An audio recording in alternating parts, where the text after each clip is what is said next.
গঠিত হয়েছে, তারাও 11টা সংস্কার কমিশন করেছে, 3টা কমিটি করেছিল। একটা কমিটি রিপোর্ট দিয়েছে, শ্বেতপত্রে শুনেছেন যে আর্থিক খাতের দুর্নীতির খতিয়ান।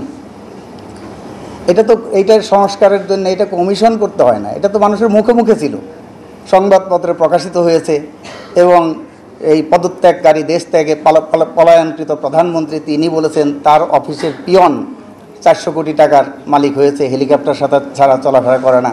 কাজে এইটার জন্য তো মানে কমিশনও করার দরকার নাই। তো এই যে কমিশন হলো, সেই কমিশনগুলোর রিপোর্ট যে বাস্তবায়িত হবে তার গ্যারান্টি কী?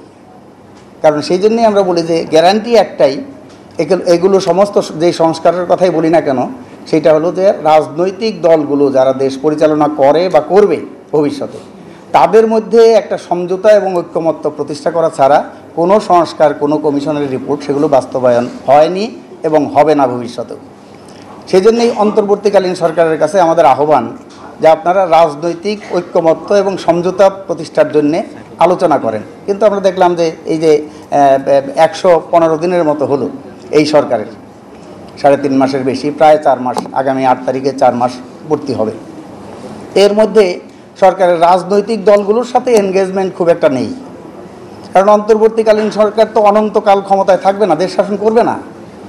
নির্বাচিত প্রতিনিধিদের কাছে তাদের ক্ষমতা হস্তান্তর করতে হবে। কাজে রাজনৈতিক দলগুলোর সাথে যত বেশি সমঝোতা করা যাবে, ঐক্যমত্য প্রতিষ্ঠা করা যাবে, সবাই মিলে যতটুকু করা যাবে, সেইটাই বাস্তবায়ন হবে।